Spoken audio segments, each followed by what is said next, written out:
today because I have not run this program for like almost a year, but I have been watching the program all over. This is a very good opportunity to have the webinar on this Zoom platform so that we can issue you the certificate. And after this, you can also keep watching on our website for more episode that will be on the record. And today I'm very excited to introduce to you to a very exciting and interesting topic on pediatric hip imaging. And the speaker for this session is Steve Lacy, is our own Steve Lacy. Steve Lacy is our Director of Education for Isrrt. Steve qualified as radiographer in Australia in 2002 and has worked in both Australia and UK. For 15 years, from 2009 to 2024, Steve was the lead clinical educator at Royal Children's Hospital in Melbourne, where he imaged children, supervised students, and produced an education program for staff. He also worked as Education Fellow in the Royal Children's Hospital Education Hub, contributing to education of health professions on pediatric healthcare. Steve has been both Director of Education with Isrrt, the Australian Society, since May 2024, and of course, our own Isrrt Director of Education since 2022. And Steve, now the program is yours.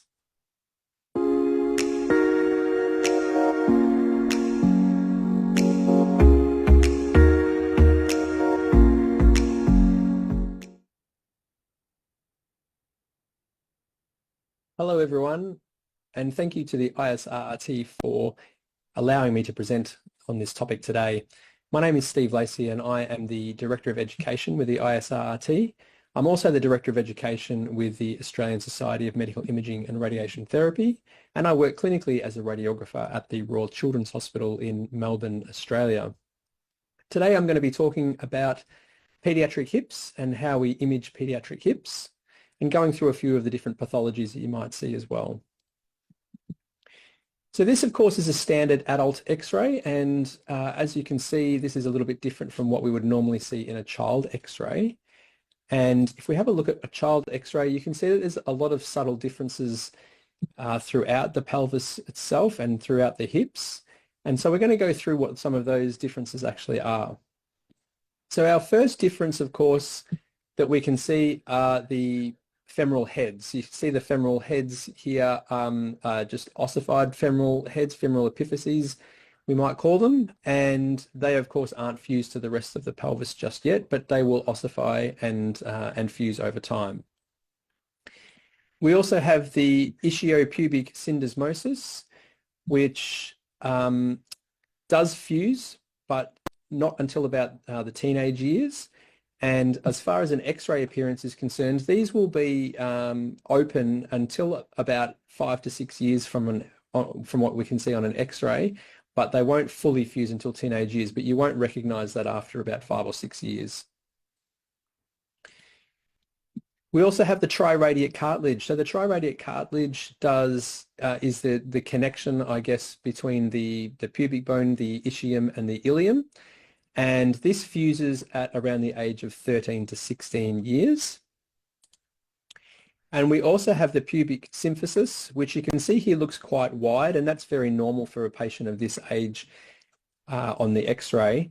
And it's usually around 10 millimeters in width at about the age of 3 years, and it does reduce over time into adulthood. I'd also like to point out that this particular picture is, of course, of an older patient, a teenage patient, and what we can notice here at the top of the iliac crests is that the iliac crests have started to ossify, but they haven't actually fused yet. And this is this is what we call the Risser sign. And when we look at the Risser sign, we can see that the fusion will actually occur in this point here at number 1. And then we'll slowly go all the way through number 2, 3, 4, and 5. And that process usually is around the age of 13 to 16 years for females and 15 to 18 years for males. So if we have a look at this particular X-ray, we can see that this is a child of 9 months old. And what I'm going to do is just take you through a series of images to have a look at how the bones change as the patient gets older. And you can see here that we have our femoral heads, we've got our triradiate cartilage, we can see that we have the ischiopubic syndesmosis, we can see we've got an open pubic symphysis as well. And as the patient gets older in terms of 17 months, and then into 3 years, we can see that things like the femoral heads have started to get a lot larger. They will start to fuse shortly. You can see that the ischiopubic syndesmosis starts to look a lot smaller on the X-ray. You can see that when we get to 6 years of age, all of a sudden now we can't define that space anymore between it. You can see that the pubic symphysis, you can see, has started to get a lot smaller. That gap has started to get a lot smaller. And as we go through to 8 years, again, we're getting things. You can see now that the ischiopubic syndesmosis is almost unrecognizable in terms of the gap there. And then we go through and you can see now we're starting to get a little bit of fusion at 11 years of age of the femoral epiphyses to the femoral neck. And you can see by the age of 14 years, we've almost got that full fusion as well. So we've got to think about why we might actually X-ray the hips in the first place. So there's a number of reasons why we might. So the first one, of course, is trauma. So patient comes in with trauma, we may need to X-ray the hips, we may need to X-ray the pelvis to look for any bony changes, fractures, dislocations, etc. You might be trying to investigate a patient that is limping or non-weight bearing, but may not necessarily have any other effects that are associated with that. We might be investigating a patient that has pain, that has just come in with pain in their hip, and we need to check to see what's going on there.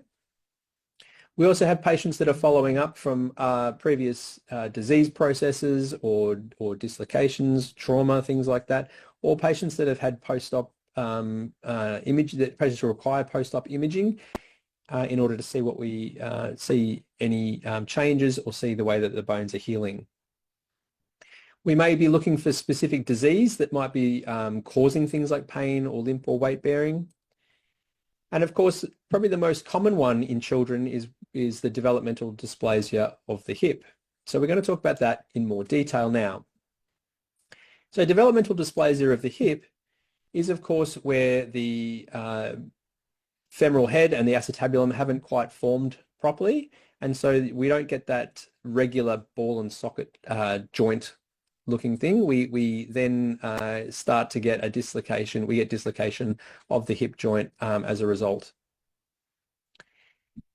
As we can see on X-ray, we can see that in this particular patient, we have a patient that has DDH on the right-hand side. You can tell by the looks of the acetabulum on the left-hand side compared to the right-hand side that the right-hand side, of course, doesn't look anywhere near as formed. You can see that there's delayed ossification of the femoral head in that case, and you can see that the hip is in a different position, which we're going to go through shortly. With the risk factors of DDH, these are different risk factors as to what might be conducive to a patient actually having DDH. So the first risk factor is if a patient is born breech, they're much more likely, in fact, about 6 times more likely to have DDH if they're born in a breech position. If there is a family history of DDH, then that might be a reason why a patient may get DDH, and so we'd need to usually investigate those. Females tend to be more likely to have DDH than males do. If the child is the first child born, then they have a higher likelihood of having DDH than subsequent children. In some cases, you may have children that are a result of multiple births, so they may be a twin or a triplet, and they are more likely to have DDH than, say, a single baby. And of course, a big risk factor in babies once they are born is in cases where they are tightly swaddled. So swaddling, of course, is where they're wrapped up in the blanket, and if those legs are too tight, then of course that doesn't allow that movement, the proper movement, and it doesn't allow the acetabulum to grow around the femoral head itself. So on to diagnosis and how we diagnose DDH. Well, babies, when they are first born, tend to undergo a couple of physical tests. So the first one is this movement here. This is a standard procedure that is done, tends to be on babies, usually within the first few days of life. This particular maneuver is what we call the Barlow maneuver, where what the doctor here is doing is trying to push down on the knee, and that will, in the case of DDH, it will end up dislocating the hip. And this is what we call clunking. And the second maneuver is what we call the Ortolani movement, where the patient's legs are externally rotated. And the idea here is to try to pop that hip back into place in that, and that is called the clicking. So we have the clicks and the clunks. And if a doctor usually hears that, then that is an indication that the patient may have DDH and may undergo some further examination. If, however, the patient is also one of the previous risk factors that I discussed, then they may also have further investigation through imaging. When it comes to imaging, until the femoral heads have ossified, we are able to use ultrasound, because there's going to be no shadowing from the femoral head itself and that. And so here you can see on the image on the left-hand side that we have a hip that is end-located. You can see here we've got, this is the ilium up here, and here you can see that we've got the femoral head, and there's good coverage here of the acetabulum here over the femoral head itself. In the case of a dysplastic hip, you can see that there's much more of this round edge of the ischium and of the ilium, and you can see now that we also have less coverage of the femoral head within the acetabulum itself and that. So this is a dysplastic hip. But the problem is, an ultrasound would be great to use all the time, because of course ultrasound doesn't have any radiation, but unfortunately once the femoral head has started to ossify, then that makes it really, really hard to see the hip itself and that. And you can see here in these 4 images that as we go through a little bit older patients, you can see that we're starting to get that ossification, and this is what the ossification of the femoral head looks like. And you can see there that we're getting less and less coverage and less view of what the acetabulum looks like. So it's really hard to determine how much coverage that is. And so in those cases, once we reach that certain point, is that the children may then need to have an X-ray, to go on to X-ray instead of having an ultrasound. And this usually occurs between around the ages of 6 and 9 months. So once we actually have DDH imaging, then of course we would do a standard AP pelvis. And the standard AP pelvis tends to be the only one that you really need in terms of the investigation of the imaging itself. You can see in these 2 pictures here that this is actually 2 pictures of the same patient that was done on the same day. One of the images, of course, is with the patient supine. The one on the left is with the patient supine, and the second one on the right is with the patient standing. And you can see that with these 2 images, that the standing picture shows much more, or is much more obvious that this patient has DDH than in the supine image. In the supine image, the hips look relatively end-located, whereas in the standing view, you can see there's a lot of subluxation happening with these hips and that. And so this just is an indication that a standing AP pelvis is much more useful than a supine pelvis.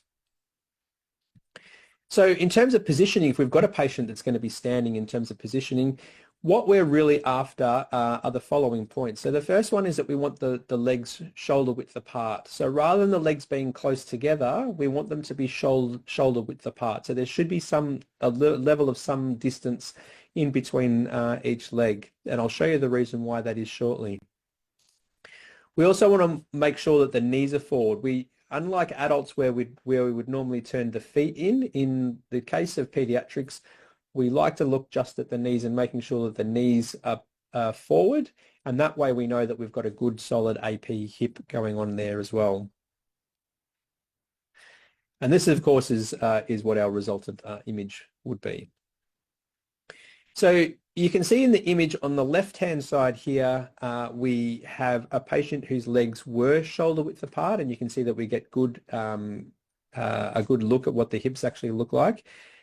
But in the image on the right-hand side, you can see that this patient's legs were incorrectly positioned, and so they were actually closer together. They were abducted, and they were actually, they were adducted, and they were closer together.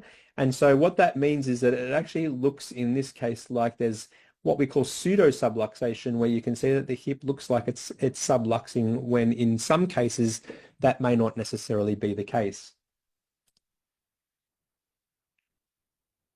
In cases where patients cannot stand up, so we're talking about really, really young children where they may not necessarily be able to stand up, then we can get them to lie down. And you can see this patient here is lying supine. You can see that there's a parent there that is distracting them by reading a book to them and holding on. And then you can see that we have someone else here holding onto the legs and making sure that those legs are shoulder width apart and that those knees here are pointing forward as well. I would like to also reiterate that in circumstances with children, we would also remove the nappy or the diaper, and that is because these will provide artifact on the image. So we do tend to remove these before we take the X-ray. Another thing I'd like to just point out is that this is how we would do a standard frog leg view, but a frog leg doesn't tend to provide a lot more detail. Some orthopedic surgeons do like to see the frog leg view in addition to an AP pelvis, but in most cases it's not necessary. And that, so you probably you check your local protocol, but you may be better off just doing just an AP pelvis itself. It also, in terms of positioning, we know that we need the legs to be shoulder width apart. We know that we need the knees to be forward, but we want to also make sure that we're collimating correctly. And so I have a little bit of a method of doing it, and that is to imagine that we have our belly button here on the patient. My collimated area tends to be between the belly button at the top and where the legs meet at the bottom. And so of course we have then skin edge on both the left and the right side. And when you do this on a baby, it looks like you're going to collimate off some of the relevant anatomy, but you would find that the belly button will always sit above the crest, and that where the legs meet will always sit below the pelvis itself. And so you end up finding that you'll get a really good view of the hips and the bony pelvis when you collimate that way. So once the surgeons have an image, how do they assess to see whether the patient has DDH? Well, there's different lines that they might actually use. So our first line, which a lot of us will be familiar with, is Shenton's line. So this is a line that, of course, runs along the inferior border of the symphysis pubis and should be a nice smooth curve that comes around and goes along the medial border of the femoral neck. In the case of DDH, this won't be a nice smooth curve, and it will be very irregular. There is also a line that we can draw from one triradiate cartilage to the other, and this makes a horizontal line that we call Hilgenreiner's line. Hilgenreiner's line can also be connected then with Perkins' line, and Perkins' line runs through the lateral border of the acetabulum and is at 90 degrees to Hilgenreiner's line. And what this does then is that this creates 4 quadrants, and in the case of a normal patient, the femoral head should be sitting within the inferior medial quadrant. In the case of DDH, it will be sitting in one of the lateral quadrants. From Hilgenreiner's line, we can also draw another line that goes from the triradiate cartilage through the lateral border of the acetabulum, and this is known as Caffey's line. Caffey's line will then allow us to be able to determine the acetabular angle, and that acetabular angle should be less than 22 degrees at about the age of 1 year. There is also the center edge angle. So this is created by drawing a line, a vertical line from the middle of the femoral head, and then drawing another line that goes through the lateral border of the acetabulum, creating the center edge angle. And the center edge angle should, in normal cases, be between 25 and 40 degrees. Another little tip about imaging DDH patients. Obviously, a lot of patients that have cerebral palsy will end up having DDH as well. And positioning these can be quite tricky at times because a lot of them won't be able to stand up. Depending upon the severity level of the cerebral palsy, they won't be able to stand up. And so in these particular cases, they'll be lying down. But the problem with a lot of these patients when they're lying down is that they tend to arch their back. And by arching their back, what that does is it actually causes that pelvic tilt. And if you take an X-ray with a pelvic tilt that looks like this, you'll end up getting an image that looks a little bit more like an inlet view. So in order to correct this, just a little tip that you can do is to place a couple of sponges or a pillow under the patient's legs, and that should then flatten out the pelvis itself to create a nice AP pelvis. You may also get asked sometimes to do some extra imaging. So one of the extra imaging views that you might do to evaluate DDH is this view called the von Rosen view. So this view, the purpose of this view is to have a look to see whether the hips themselves will relocate back within the acetabulum. And you can also draw a line straight up the shaft excuse me, straight up the shaft of the femoral shaft itself, and it should intersect with the lateral border of the acetabulum in normal circumstances, which it has done on this right-hand side. On the left-hand side, you can see that it doesn't go through the border of the acetabulum at all. It goes straight up into the anterior superior iliac spine. And as a result, this is an indication these hips will not relocate in that von Rosen position. And the von Rosen position is basically where the legs are 45 degrees abducted and maximum internal rotation as well.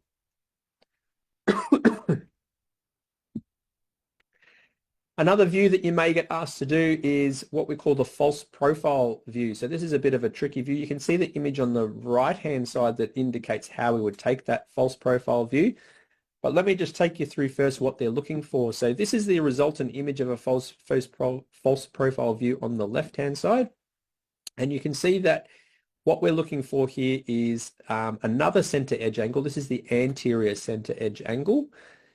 And you can see that if we draw a line straight up from the center of the femoral head, vertical, and then we get another line that goes through the anterior. This is the anterior acetabulum now. If we get a line that goes through there, then again we can create that angle there, and that should be around 20 degrees at the age of 1. Excuse me.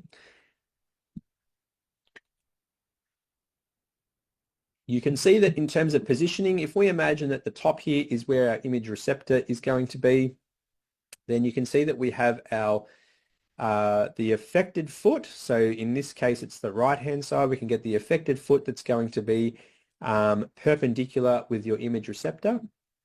And then what we do is we rotate the pelvis back from the left-hand side. You can see this patient here. She has rotated her pelvis back, but she's kept that foot, that affected foot planted right there so that making sure that it still remains parallel to the image receptor.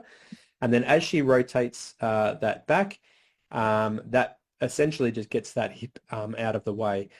And so if in this case, if the hip in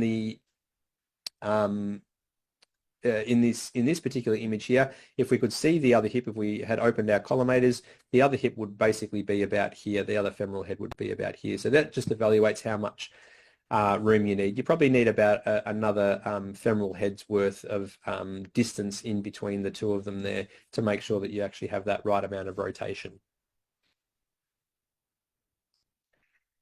So on to treatment for DDH. So DDH can be treated conservatively to begin with. So usually when the patients are quite young, they can be put into a harness, or in this case, we've got this one, the Dennis Brown bar. You can see that the idea about this is to try to promote the growth of the femoral head within the acetabulum and try to get that acetabulum then to grow around that femoral head itself. So these harnesses can be used to do that. Where this doesn't quite work, then the patient may end up having to undergo a little bit of surgery. So this might be through an arthrogram, as we can see here. And then after the arthrogram, they will tend to be put in this hip spiker, which is the plaster cast going all the way around. And again, you can see that with the legs in this position, this puts the femoral heads within the acetabulum and tries to promote that growth again around the femoral head. Excuse me. In more kind of severe cases, you can see in this particular image here that whilst we have some DDH, you can see that the patient's femoral necks are pointing that way. So the forces when this patient would walk would be that the force would be considered to going up towards the lateral border of the acetabulum rather than into the acetabulum itself. And so this patient's going to require some surgery in order to try to get those femoral heads to be, or the femoral necks to be then pointing more towards the center of the acetabulum itself. So this patient will end up undergoing what we call a VDRO, or a varus derotation osteotomy. And the idea here is that the osteotomy is done here at the below the lesser trochanter, where they take out this wedge and then they will rotate that the femoral neck, and they'll also rotate the femur into the right spot. And you can see here post-surgery, now that we have the femoral neck then pointing in towards the acetabulum itself.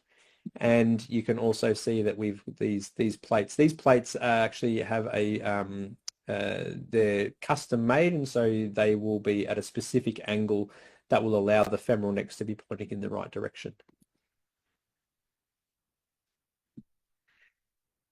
Some other surgeries that can be done, and this really depends upon the acetabulum itself. So the acetabulum will be one of two things. Either it will have not formed properly at all and be quite shallow, like you can see in this particular image here, or the other option is that it is in the right shape, but it's in the wrong spot. So, and we'll get to that in a second. So this is, of course, what we call acetabular reconstruction, where we do what we call a Dagger osteotomy. So a Dagger osteotomy, of course, is where they're cutting through the ilium, and they are creating that. They're then creating this space in order to basically bring the roof of the acetabulum down over the top of the femoral head itself. You can also see in this one, this is the Salter osteotomy. So this is a situation whereby the patient's acetabulum is created properly, but it may be a little bit shallow. So if we see here, we can see that it could be a little bit shallow. So we create this, we change the position of the acetabulum itself so it sits over the top of the femoral head. And so this is done in younger patients, and I'm talking like patients of about 3 to 6 years of age, where we might do the Salter osteotomy. And this is where, of course, they will cut through the ilium here. They will then use the triradiate cartilage as a hinge in order to try to move that over the top of the femoral head. And then they will put in these two screws here in order to put that back into place. If they haven't done this surgery and the patients are now a little bit older, here's an example here of the Salter osteotomy. But in cases where patients are a little bit older now, they may do the periacetabular osteotomy. So this happens a lot in teenagers and in young adults. And in this case here, they will cut through the ilium. They will also cut through this part of the pubic symphysis, and they will cut through the ischium as well. So it'll be a tri-cut, and then they will then again turn the acetabulum so that it gives that proper coverage of the femoral head itself.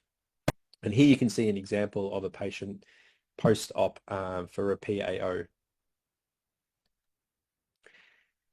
So onto another different pathology that we might see in the hips, and this is called the slipped upper femoral epiphysis or a SUFI, but some people may be more familiar with the term slipped capital femoral epiphysis, or an SCFE.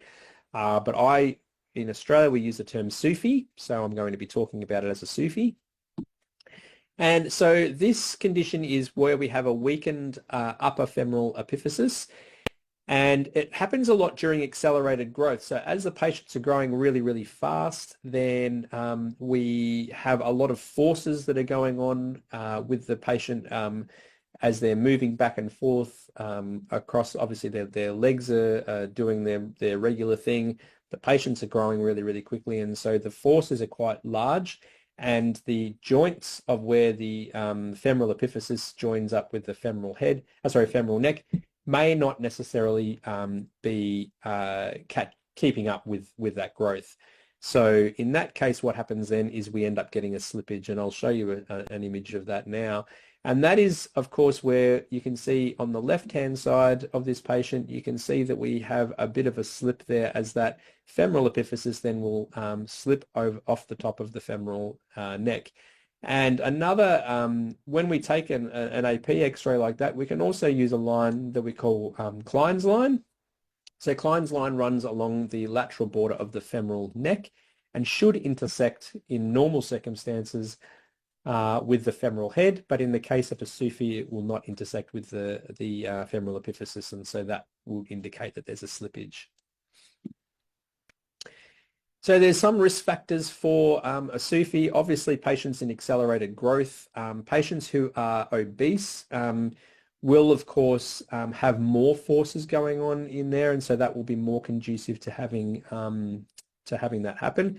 It's very, very common in patients around the ages of around probably 10 or 11, all the way through till you get that fusion at around the age of 15 and 16. And so the obese patients will actually do it. You find that sometimes you get young obese patients, like around 8 or 9 years of age, that may end up with a SUFI because, again, they're quite large, and so those forces are quite big. Females are also more likely to get the SUFIs as well. Symptoms for these, of course, the patients will come in, they'll have pain from hip to knee, they'll have a limp, and they'll have some limited movement. And I probably have to stress here that a SUFI is a chronic condition. It's not something that basically just happens overnight. The final slip, of course, and the one that kind of creates the most pain might happen overnight, but it tends to be a long, prolonged kind of thing. Some patients have come in and said they've had 6 months of a little bit of discomfort or whatever, and then they've finally decided to come in after that. So on top of the AP pelvis, we might also do a frog leg view in order to do the imaging as well. And a frog leg view gives us a really good indication of how the femoral epiphysis and the femoral neck, what the relationship is between those. And so in a frog leg view, we end up getting this sign, which is looks like a bit of ice cream falling off the edge of a cone, and that is a clear indication then that this patient has a SUFI. So while we're talking about a frog leg lateral, it is different from a regular lateral oblique hip. So the image on the left here is how we would normally do a lateral oblique hip, and you can see in this case, of course, that the correct positioning is to have the femur or the side of the lateral part of the leg in contact with the table. But in a frog leg view, you can see that there's not that contact, and this is a proper position of a frog leg view, where you get the patients the soles of their feet together, you get them to bring those feet back towards their bottom, and you can see then they open up the legs and that to create that frog leg position and that. But what is really the difference between these when it comes to the bony anatomy? Well, if we have a look at the image on these images on the left here, you can see that this is what we would normally get with a lateral oblique hip. You can see that, of course, the femur is now lying parallel to the tabletop. And if we have our central ray coming down, you can see that we won't get a very good view of the femoral neck, because the femoral neck is not sitting perpendicular to the image receptor, to the central ray, and it's not sitting parallel to the image receptor. So you can see our final image will look something like this. In the case of a frog leg view, though, you can see that now we have a bit of a distance between the femur and the tabletop. And with the central ray coming down, you can see that now we have the femoral neck is parallel to the image receptor. And so we get a really, really good view of the femoral neck, as you can see here. So if you want a really good view of the femoral neck in relation to the femoral head, always do a frog leg view as opposed to a lateral oblique hip. So as far as treatment for a SUFI is concerned, is that of course they'll have to put a pin in to make sure that it's in the right spot. So this is a patient here that's got a SUFI on the left-hand side. You can see that they've put a pin into that side, but you probably also notice that the patient has a pin on the right-hand side, the normal side. This is used as a prophylactic treatment because patients who have had a SUFI and have had it treated on one side are very, very likely to develop a SUFI on the other side.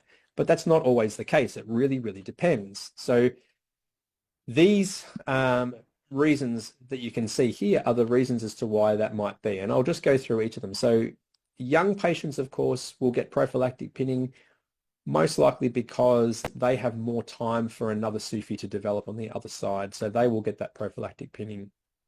An obese patient will get prophylactic pinning because of the weight that they have, again, much more likely to have a SUFI on the other side. Female patients, because they are high risk factors, will be more likely to have a SUFI on the other side, so they'll get the prophylactic pinning. If the patient lives a fair way away from the hospital, so for example, we may only do treatment for a SUFI in a tertiary hospital in a metropolitan area. And so if a patient lives a long way from there where they have to travel a long distance, then they may not decide to try to come and get treatment until it's a little bit too late. And so often in those cases, they will do prophylactic pinning of those patients if they live a long, long way away.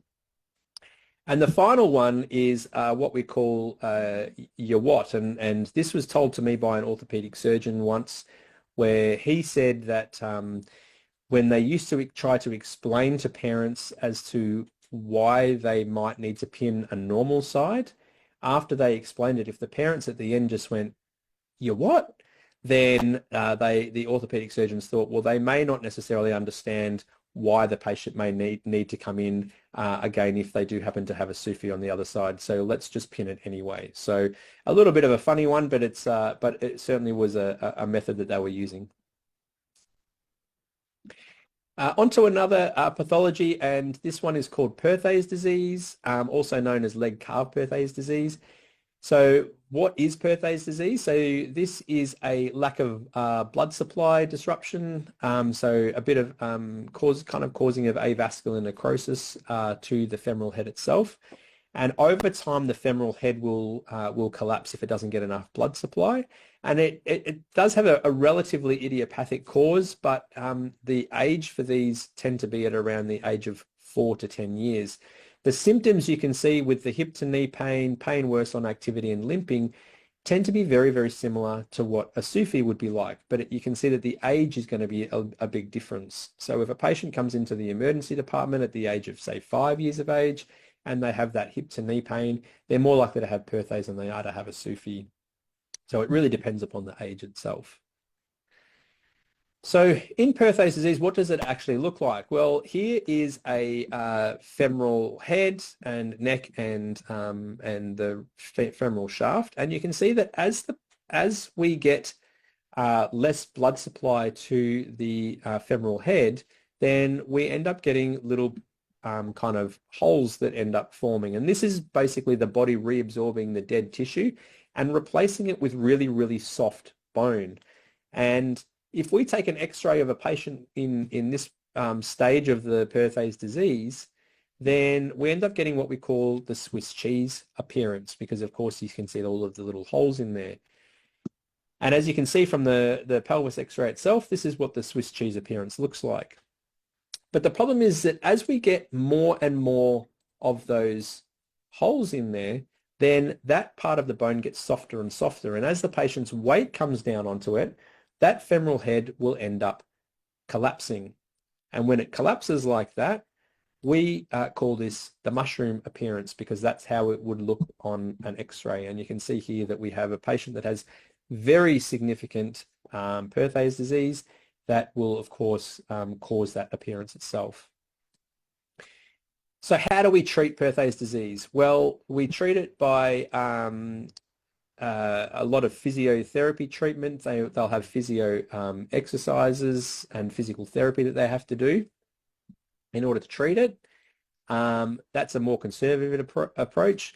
A little bit more extreme, they want to try to make sure that they promote the growth of the femoral heads within the acetabulum itself. So they might end up putting the patient into this position, which kind of looks a little bit like a spiker, but we call this kind of like a broomstick's plaster that they'll be in. And you can see that's actually got them in the right spot there. And in much more extreme conditions, again, they'll have surgery. So this is very similar to the VDRO technique where they're trying to really make sure that that femoral head was within the acetabulum. And you can see there that we've got the femoral head within the acetabulum. Patients will also be encouraged to do things like swimming and that kind of stuff just to make sure that they're really trying to promote that growth, promote that movement within there to try to get that blood flow moving up to the femoral head itself. So onto some some pelvic trauma imaging. So it's not overly common to have pelvic fractures within pediatrics, but sometimes it does happen. In this particular case, this was quite a significant trauma that happened. But this, of course, is very, very extreme. And in all of the years that I've been doing radiography and pediatrics, this was the worst probable case that I actually saw, and I only ever saw one of these that was that significant as well. So pelvic trauma imaging really isn't that much unlike other imaging. You still have to take an AP pelvis just like this one, all right? But unfortunately, sometimes your patients aren't always going to present in a way that looks like you could take an AP pelvis. So for example, they might end up coming in this position. And if a patient turned up in this position, I would probably just take what I can get and X-ray. And so this patient did end up having an AP pelvis. And you can see that we've got some dislocation of the hips there. So luckily we didn't try to straighten those legs out and that, but it still paints a picture of what you might actually be able to see. This patient as well, of course, you can see has had this fracture that goes all the way through the pubic symphysis, the symphysis pubis and the ischial tuberosity. And so we might sometimes want to do some additional trauma imaging. And of course, we would do this only where it's clinically indicated. So one view is what we call the Judet view. So the Judet view basically is to look at the acetabulum, and it's also to look at the posterior and the anterior column of the acetabulum as well. So if we have a look at this Judet view, so this is basically, these Judet views tend to be performed by rolling the patient 45 degrees to one side, and you would ordinarily repeat it for the other side as well. In this particular Judet view, we can make out our structures by looking at the posterior column here.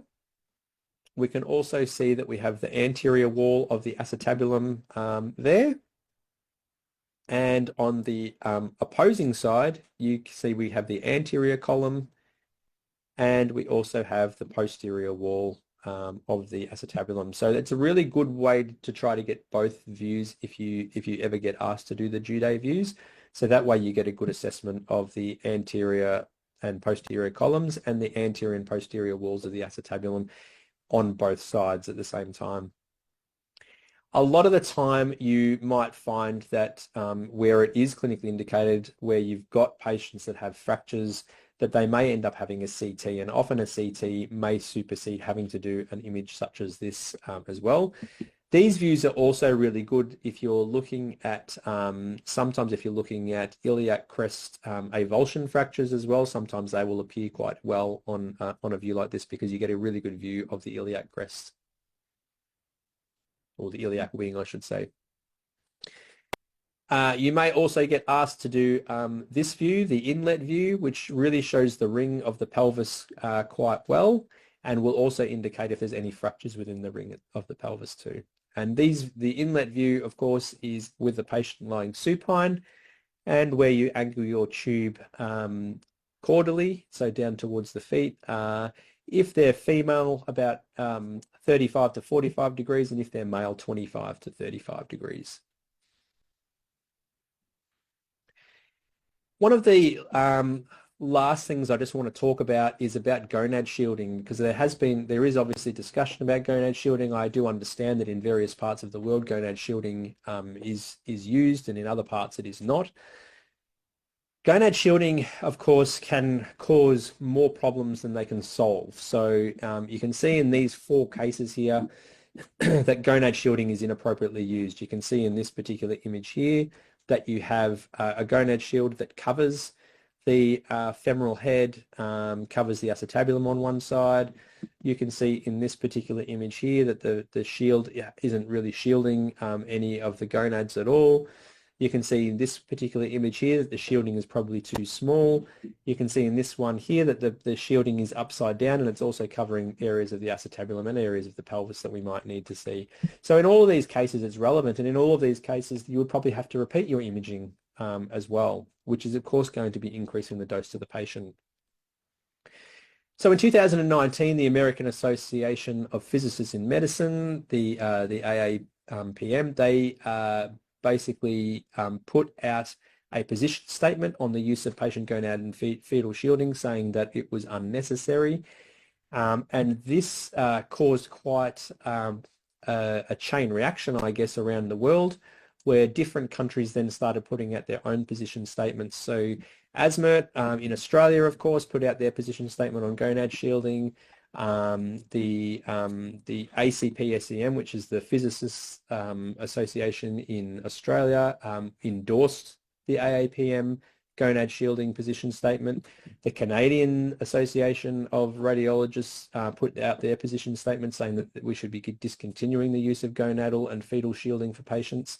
And of course, the Isrrt then also put out their own position statement saying that that shielding was not necessary as well. So in all of these cases, I would strongly recommend that shielding is not used, but it is also understandable that in some countries, in some states of the United States, that there are some laws actually requiring shielding to still be used. So just to summarize today's presentation, there's bony changes, of course, will occur as children age. They will, and there's a big difference even between a 3-year-old and a 10-year-old in terms of what the bony changes actually look like. So you do have to be aware of how those bones actually form. Ultrasound should be used for investigation of DDH until the patients are about 6 to 9 months. You don't need to irradiate the patients under that age if you don't need to.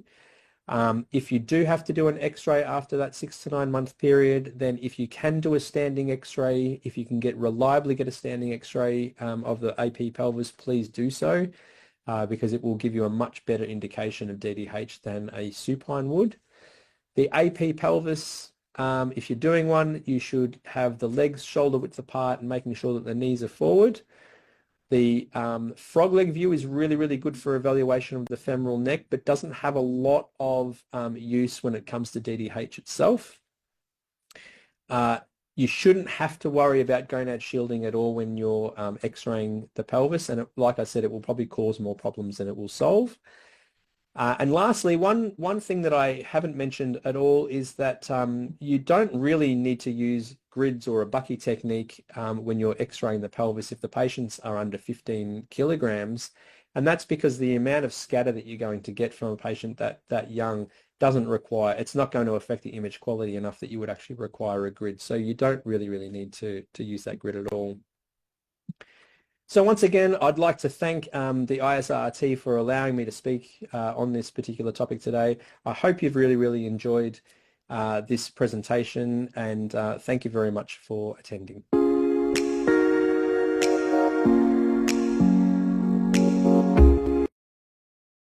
Thank you, Steve, for your very comprehensive talk about pediatric hip imaging. For the audience, if you have any question, you can type on either the chat box or the Q&A chat. Um, First, I would like to ask you one question. It just like happened in my area back in Thailand. We have videographers a Facebook group, and then someone posts on the Facebook group that this is like not the radiographer, but the patient's mother. She argued with the radiographers at the hospital about not providing the shielding to her children, and I think it's a matter of communication.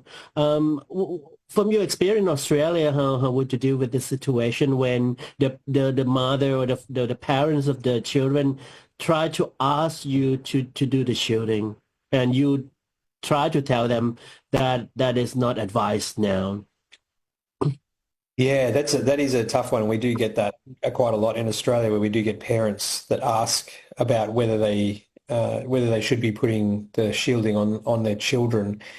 And often in these situations, I will usually speak to the parents and try to justify why we don't, and say that, obviously there's been a lot of research out there, and probably part of that research is that by putting a shield on, there's a high risk that we're going to have to repeat, because the shield may cover an area that we don't want it to cover, and it might not actually do the right job.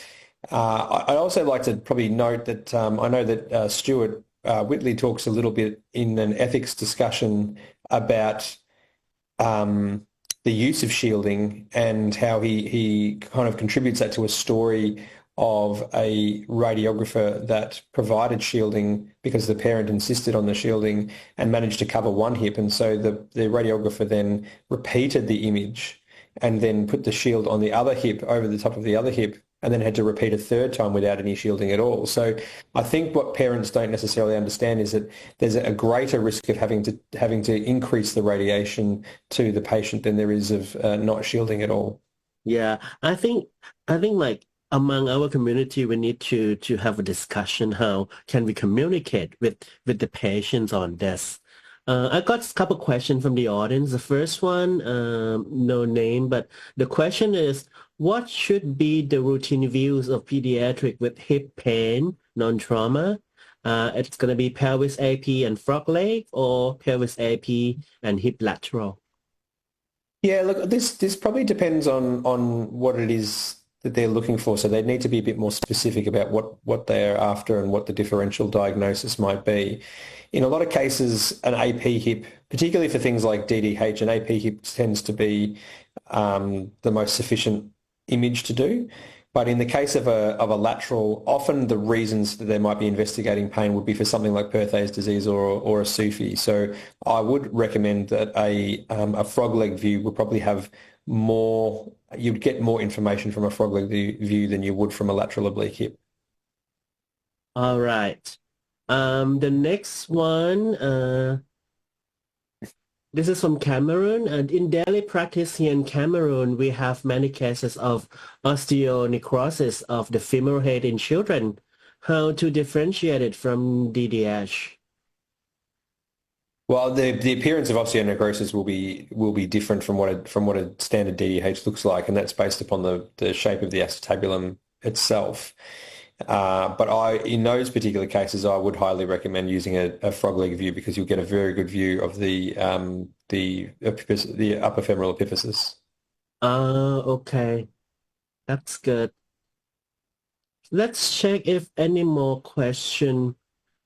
I think pediatric imaging is difficult in my opinion, because as the educator, we try to allocate the clinical attachment hour for our student, but it's quite difficult because there are very limited hospital that strictly doing pediatric imaging. And in Australia, how would you deal with this in the training system that you have?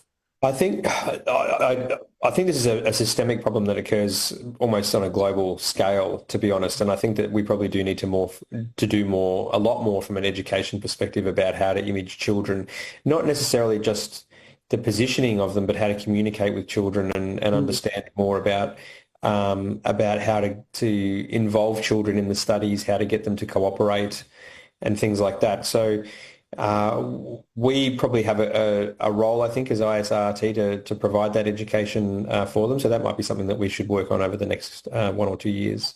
Yeah, I think this is a very good idea because now a lot of concerns in pediatric imaging, even the radiation dose that we use for them is much lower than 10 years ago, but still people concerned. And this is the job of radiographers and our responsibility to make sure that we deliver the best imaging service to our pediatric patient. I think to add to that as well, Napapong, I think that the other risk that you have is that if the child doesn't cooperate, then actually taking the images of the patients can actually be quite difficult, and often that may end up resulting in repeats as well. So I think we need to go back to the taking of the images and the communication and the cooperation of the patient in order to help them understand a little bit more about what's happening. And the more cooperation that we get, then the less repeat imaging we'll be doing. Yeah, very good. Any more questions from the audience? I think that's all we have. The rest, people just salute you for this best session that you did today. So let's see. Let's stay tuned for the next month program of the Isrrt webinar. But we're gonna record this session and put on our website. Steve, you have anything else to tell the audience about our next exciting programs that we plan ahead for this year? Yes, we have one coming up next month. We have to just confirm the date, but the one coming up next month is going to be about responding to anaphylaxis and contrast reactions. And we'll have 2 speakers for that one. We also have a couple of specials this year that are going to be brought to us by the CAMRT, the Canadian Society as well, who's going to provide a couple of really interesting talks for us. And we'll probably be looking to do something on MRI safety as well during MRI Safety Week in July. All right. Very exciting. And I hope that you all will come back to join our session for this Isrrt webinar. And please wait for more exciting programs ahead that we plan for you. And today, thanks again, Steve, for your very comprehensive talk on this pediatric imaging, and looking forward to another exciting program ahead. And for all the audience, hope you have a nice day. Thank you. Thank you.